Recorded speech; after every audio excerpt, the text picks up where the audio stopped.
Welcome to Module 7 of our course. We are getting into some of the fun outdoor stuff. So this is field methods. This is what the whole module is about. And it's really funny how a lot of people think that field work is not necessary in remote sensing. And then that becomes part of the argument of, well, it's not, you can't really validate it in the field, or it's not accurate enough because of these reasons. And really, if you can get out into the field, it's going to be accurate, because especially if you're doing thematic stuff, or if you're doing like spectrography and spectrometry, and you're doing different types of analysis over like where locations are. Even, if you think like photogrammetry, I mean that's like the standard for creating maps.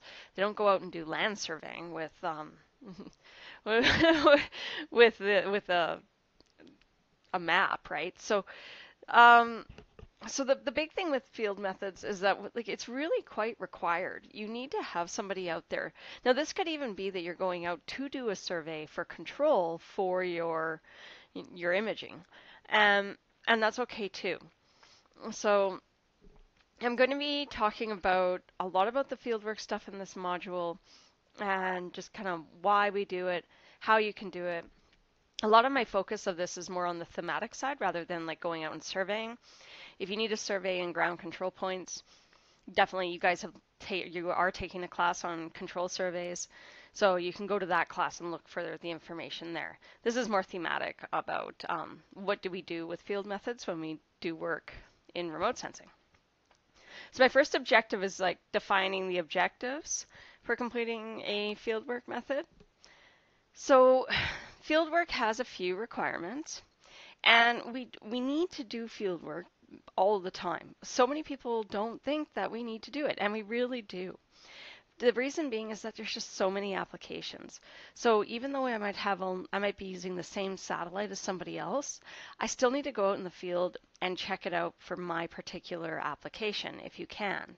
Obviously there's some things like remote areas that are difficult to get to. So, and you can't check the whole image, but you can sample it. So it really, the big reason we use it is for validation. You can also get it for like creating training areas for classification, but it's all about validation. And so when we go, like for example, when I was working in the Arctic myself, I was validating. So and I'm going to use a lot of examples as I go through this as to like what I was doing up in the Arctic, and why the field planning is really important, and going from there. So I was in a remote area. So for those of you who don't know about my background, I was doing microwave remote sensing up on sea ice, and I was looking at the thickness of snow. Like that was really the end calculation. But there's so much you have to do because microwaves are affected by so many different things.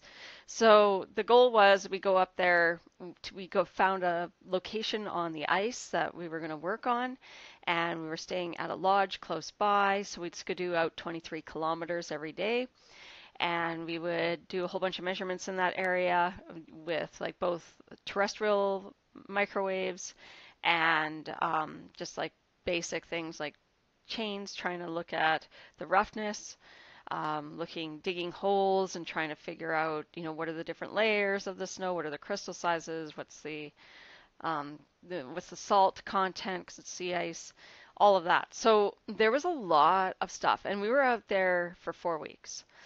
So you're going up there, it costs tens of thousands of dollars to ship stuff up there. Especially our big equipment that was like 500 pounds. So if we're going to be going up there, we need to make sure that we have everything. We need to make sure that we are prepared, because if we forgot something, then getting that equipment up there is going to be very expensive. So there was a lot of planning that needed to be done, and just even knowing what we're doing. So some of the problems that come up that and why we kind of need to do planning, but one of the biggest problems is lack of a clear objective.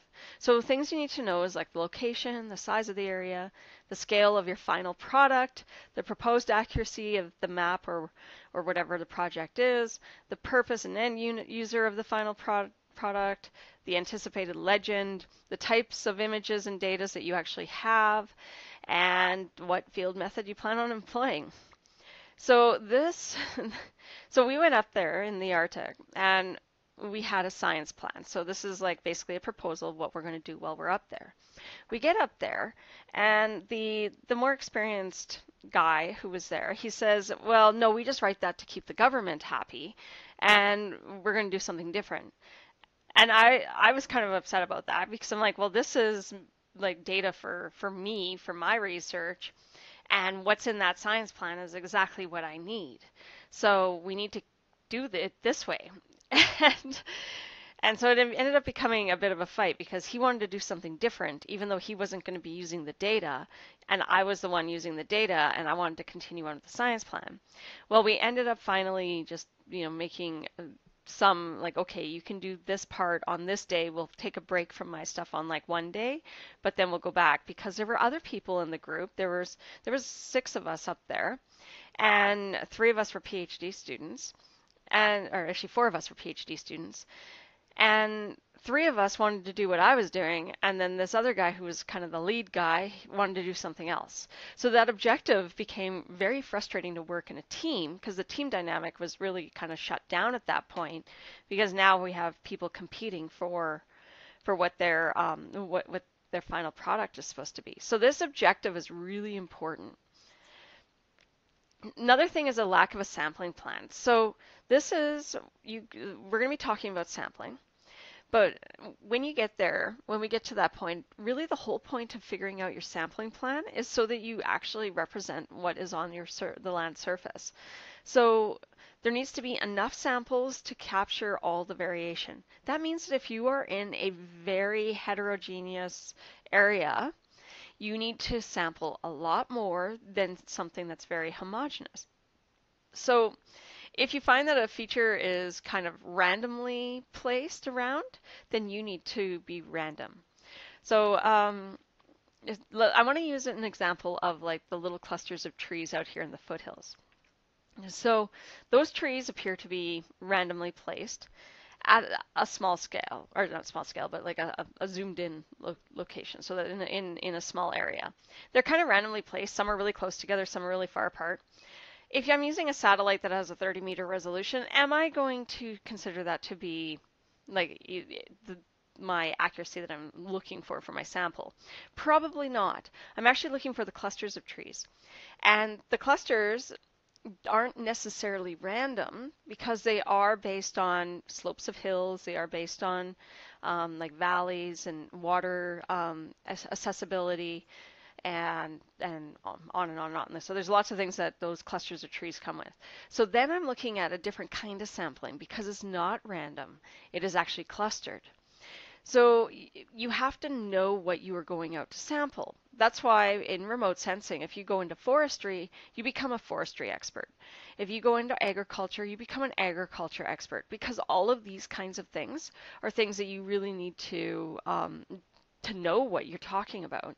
Now, of course, when we do our lab, I don't expect you guys to be masters in this at that point. It's just really getting the hands-on experience of getting out in the field. Then there's also dealing with scale differences. And I have satellites and then I have my eyes, right? So what's the scale difference? It's huge. So when you get onto the ground and you start putting a pixel on the ground, it is actually mind-blowing how big 30 meters is. So you take 1 meter by 1 meter, and actually it's a pretty big area. And for those of you who do like any kind of like exercise classes or whatever with the whole COVID situation, you're going to find out sometimes they put squares on the ground and you have 2 meters by 2 meters, a pretty big area. And it's just like, wow, that's quite the radius between people. So, so that's the scale difference. And like when you go to do 30 meters, and I would say suggest going out to a field and just kind of taping it off with like pylons or a jacket that you put down on the ground or something like that, because I want you to see how big that is on the ground. And all we're receiving back in the satellite is one number. So if you can imagine how big your property is that you might be living on, like 30 meters by 30 meters is a very big area. So, and it's more than just one lot here in the city.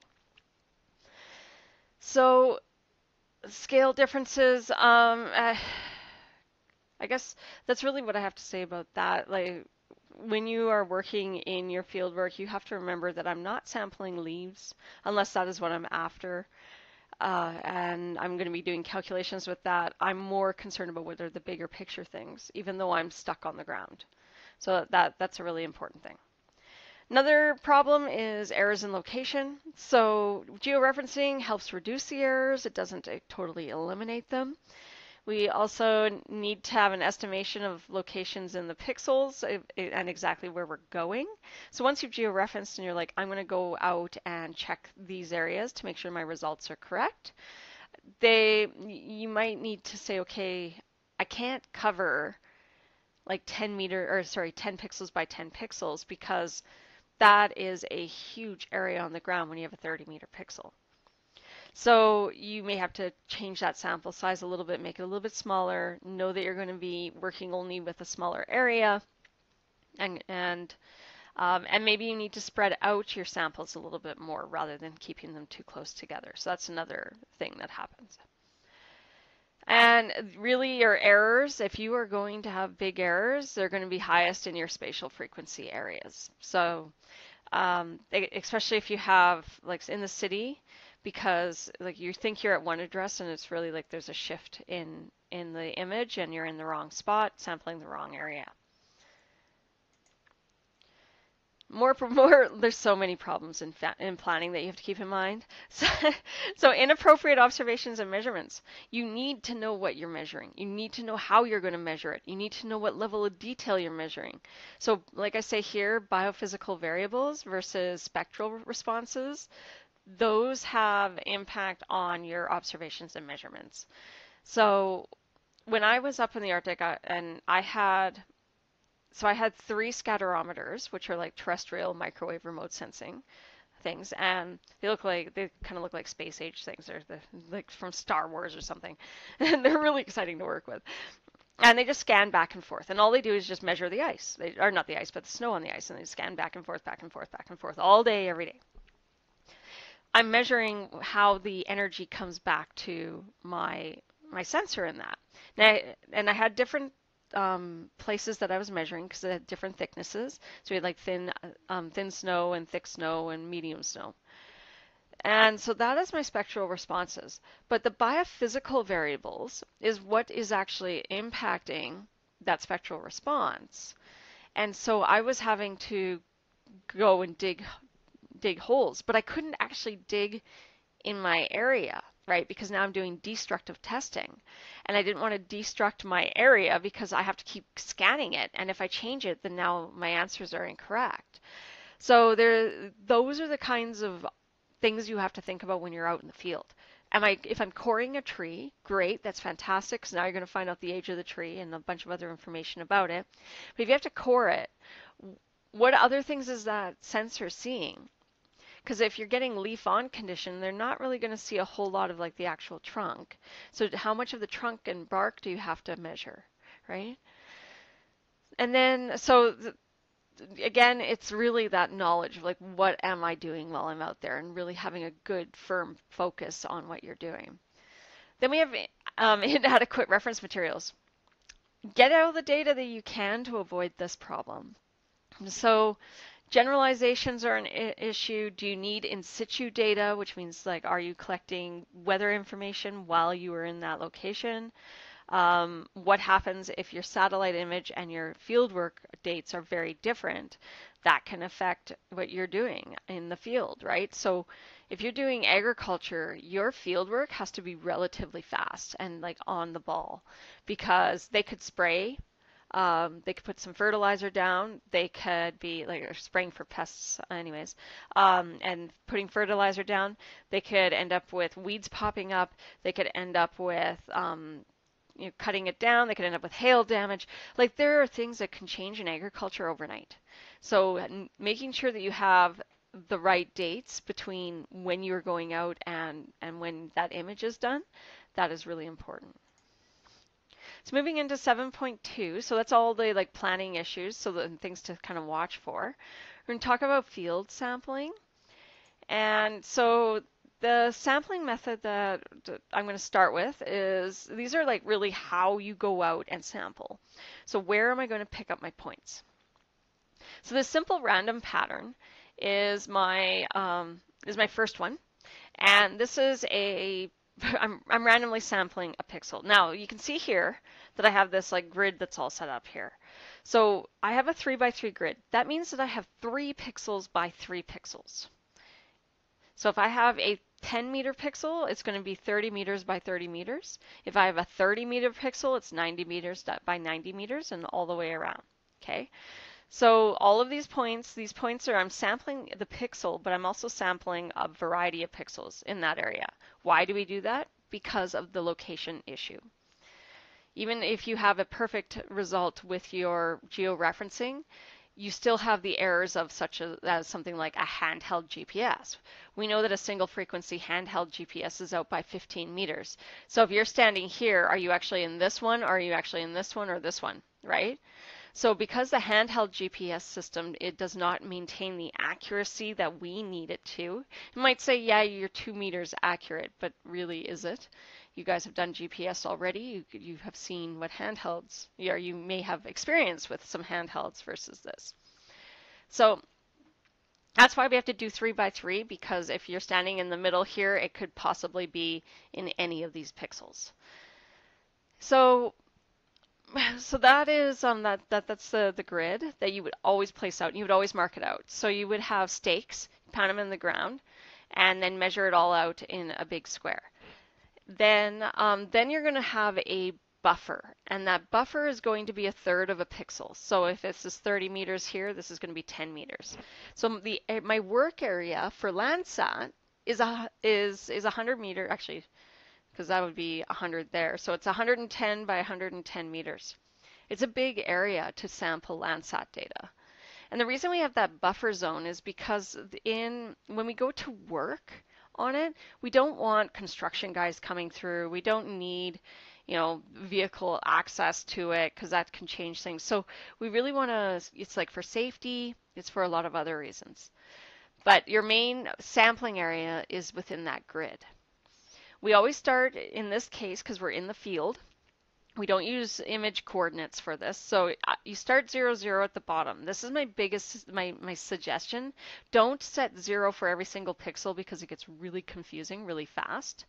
So if you start with 0, 0 here, and you can go over to 90 and then go up to 90. Then when you're going to do a simple random pattern, you cannot have operator bias. Even if you were to close your eyes and like pick points, you still have, if you are left-handed, you tend to have like put points in a certain area. If you're right-handed, you tend to put points in a certain area. You might have a tendency to go higher than lower. Apparently that has to do with some sort of like personality trait on how you place points on a paper. So I can't tell you exactly why. So as a human, we have no way to avoid bias. Everything has bias. So in Excel, and in Excel here, we can use a computer to be unbiased, which is a really nice feature, because computers have no personality traits that they're worried about. They just merely randomize everything. So you're going to set up your X and Y starting at going up to 90, right? You don't want to go any higher. And you're going to use the command rand. So you could say, in your X column, you would have equal rand, and then you'd have 2 brackets, like opening and closing parentheses, and then multiply it by 90. And then you would do the same with Y. And then you would have as many points as you need in your sampling grid. And you would do that for each one, and then you print that out. So we'd end up with a distribution of points all over, depending on however the software sets it out. And you may end up with some points that are very close, and you may have some points that are very sparse. So that is one of the disadvantages to a random pattern. Again, you would only use a random pattern if your feature is random, right? And so, for example, hail damage, that tends to have a bit of a random distribution. So if you go out and randomly sample for hail damage, then that makes sense. But if you're looking for like trees, types of trees, sometimes that's not as random as what you think. So, that's simple random. The next one is also a type of random, except it's called stratified. So this is where I'm actually using a grid, but I'm sampling the grid corners and trying to keep that random. So here I have points. So I've associated points or like numbers with each of my corners. And I don't have 2 5s here. I just noticed there's 2 5s on my diagram. So you go around, you put your points on there. Should be a 9, I guess. One of these is a 9. And you assign that number to the corner. And then you would run your rand in Excel. And all you need to do is one column because you already know where these corners are. And then you would go and sample those points. Now this is for a single pixel. So I'm taking one pixel and I'm breaking it up. So if I have 30 meters, I might break it down into every 5 meters. And then I can make the grid based on that, and then I would go to that point. The nice thing about this one is that I won't end up with points almost on top of each other like I could possibly have in a simple random pattern. This one requires it to spread out a lot more. You may end up with this stratified random pattern with having samples at the same point a couple of times. If that happens, then you're just going to have to add another number, and you'll rerun it again to get that new number. So you would split up every, I know it shows here for the whole grid, but you would split up every pixel into a grid like this. And I'm showing 3 by 3, but you could do 5 by 5, you could do whatever you want. Here's a 4 by 4 for this particular pixel, and you're going to sample at that grid. So again, it helps spread things out, it helps keep things a little bit tidier, and but you still can end up with clusters in one pixel. So because we're dealing with random clusters can happen. I would only use this one if you're dealing with like man-made high spatial frequency areas, because the data itself is kind of stratified. That's the only reason why I would use this one. Otherwise, it's I guess like there's some things like soil sampling in a crop area that would be, you could use it for that as well. As long as nobody's out there, you could be sampling quality of crops. That could work too. If you are working in an area that is a high lumber production area, I wouldn't do this as a stratified random pattern in that area. I would either stick to random or move on to one of the other ones that I'm going to get into. So here is the next one is one that you guys are probably most familiar with, and that is a systematic pattern. Everything goes on a grid, and you need to find equal distances between the points. So there's obviously, for example, here there is the spacing between horizontal and vertical is different than diagonal. That we can't control. So you're going to think of it as a chessboard. No, not chessboard, a city block, not a chessboard. So we're not worried about diagonals, we're only worried about the straight up and down and across. So you're going to have your equal distances, and then you just measure it based on that. You just go back and forth following that particular pattern. Now this, with the systematic pattern, you generally end up with a lot more points that you are sampling. And that's okay. That just means that you have more data. It works really well in homogeneous areas, and it works really well in patterned areas. So if you're trying to test thickness of, not thickness, the quality of asphalt as you walk like along your street or something, you might want to use a systematic pattern for that. But you want to sample based on what your pattern looks like or your image looks like. So if you're looking at crops and you're looking at maybe, um, oh, what would be a good example? Maybe yields of your crops. This might be a really good way of doing it because now I know that the crops are generally homogeneous. They're really like put out in squares in Alberta and Saskatchewan and Manitoba anyway. Most of them are squares. And so when you go out, you can sample very easily in a squared area. And this systematic pattern works really well in there. So you can give that a try. For systematic, you don't need any special computer for that. You just need a measuring tape as you walk along. Then there's systematic on a line pattern. So this is not a grid. It's anything with equal distances, but not a grid. So for example, here in this, I might have my 3 pixels, 3 by 3 pixels. I'll sample in the center, and then I'll measure out a certain distance. We will do something like this. We do something called a transect, and the transect is I go up a certain distance and I go across a certain distance, and that's it. So sampling every like 1 meter. I would do this with snow depths up in the Arctic on the ice. I would walk a meter, take the measurement, walk a meter, take a measurement, walk a meter, take a measurement. That would give me a pattern as to what I'm seeing nearby in my area. And all I was doing was just like measurement, like one simple measurement. You would only do that in like if you do have a very complex situation. So, but you can do this one if you don't have a grid pattern, but you have other types of patterns that are happening. So again, in like forests, you might actually want to use a systematic unaligned pattern in a forest because trees tend to disperse kind of outward. And I know there's some randomness that's in there as well, but you'll see the clusters of trees tend to be kind of a cluster rather than something that's straight. So this would be a good example for that. There's 2 others. These ones are, I put caution to them. Clustered patterns is great. You can also add and say, okay, transects can kind of fall in clustered patterns, but really what you do is you put a node. You have like a major point in the center, and this is where you do like hardcore everything. So if I look at doing snow pits, which is what I would be sampling up in the Arctic, I do one major snow pit, and then I might do a systematic unaligned pattern by doing a transect in 4 different directions.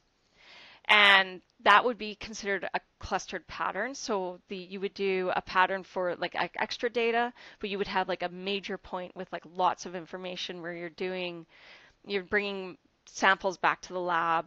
You're taking like electric measurements, you're taking temperature measurements, you're doing all kinds of fun stuff with that. So that would be a clustered pattern. So you have your node, and then you have little bits of data that you're collecting from around it.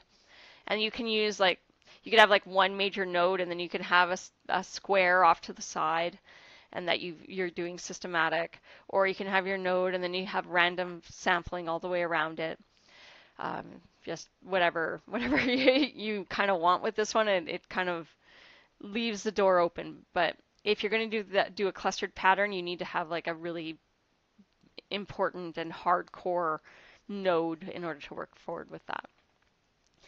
Then we have purposive or judgmental sampling. This one is only allowed if you are an expert. So for you guys, you're not allowed to use it.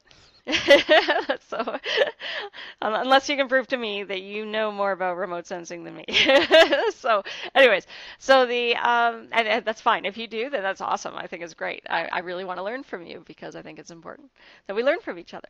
But the purposive or judgmental sampling, this is when you know enough about the area that you can go out and you can say, hey, I need to know this information and I need to go to this location. So I'm going to go there. I'm going to pick up the information I need and get out of there. You can also use this when you can't access an area. So like for example, in the Arctic, we went to the one area, and that's where we did like pretty much all of our sampling. And in fact, in our satellite images, you can see our skidoo tracks. Like I mean, it just shows up. Microwaves actually show that from 800 kilometers away. You know where skidoo tracks are. So, but I can't access the entire image because it is really difficult because it's super remote. I was working at 74 degrees north, almost 75 degrees north. So I can't like get like hopping in a vehicle and driving somewhere. You just can't do that, and you can't even like go across the ice in a lot of places because it's so rough in certain areas. And so the accessibility is terrible. It's very remote, so you're dealing with like almost nobody around. You're dealing with all kinds of interesting stuff. So purposive, we found an area. We went to that one area on the image that we were working with because it was smooth ice. It was easy to access, and we could use it as a good sampling location. But within that area, we ended up doing other types of sampling methods. So that's the important part with this particular one. So the next question is, I always get from students, well, how many samples do I need? So here I am going to tell you how many samples you need. You need 10 samples per band or transformation per class. So let's say I use 4 transformations in my classification. So that is 10 times 4, which is 40. And I have 6 classes. So now I have 240 samples that I need to take. So as it shows here, I have 10 samples. I have 19 bands, for example, if I were to use all my raw bands and use all my transformations. And then I have 10 classes, that is 1,900 samples. A lot of samples. So this is why people, when they go out to the field, when they're doing remote sensing, it's not just a quick check and out and back out. It is actually really a full-time job. You have forestry experts that basically live in the forest and all they do is sample. And so, that's just, this is merely why, because things change over time and you have a lot of information to pick up. So here is when we could, another way that you can do this if you like dealing with probability. So we have the number of samples, which is what we're kind of we're calculating. Z, we're just going to say is 2. That is used, it's a statistical value that's been calculated for remote sensing sampling. So we're just going to say that's 2. And then P is my expected accuracy. So I expect an accuracy of 95%. So this is probability, right? Then we have Q, which is 100 minus P. And so that would be my allowed, the error that between expected accuracy and the expected error. And then we have an allowable error that we can also include. So that like builds it up and says, okay, it's actually like an expectation of the error. So that could be, we have an expected and then we have allowable. So a lot of the times you're going to say, okay, I've got I have my classification, and my classification gave me an accuracy for these particular classes. For this, let's say class 1, I got a user's accuracy of 93%. So my expected accuracy is going to be 93%. Q is going to be 7. And then E, which is my allowable error, is my client's expectation says, hey, I need you to have a 10, like no more than 10% error in this. So then that you would put the 10% in there, and then you would calculate this. So that's where the number of samples comes from. Generally speaking, we kind of use this first example to figure out our numbers. But if you are given numbers of accuracies and you're doing this for classification validation, you would end up going into this if you have an expected accuracy that you, or an allowed error that you've been given. So that's all of the different kinds of sampling methods. I'm going to be getting into 7.3 in the next video, and we'll start talking about evaluation of the remote sensing data.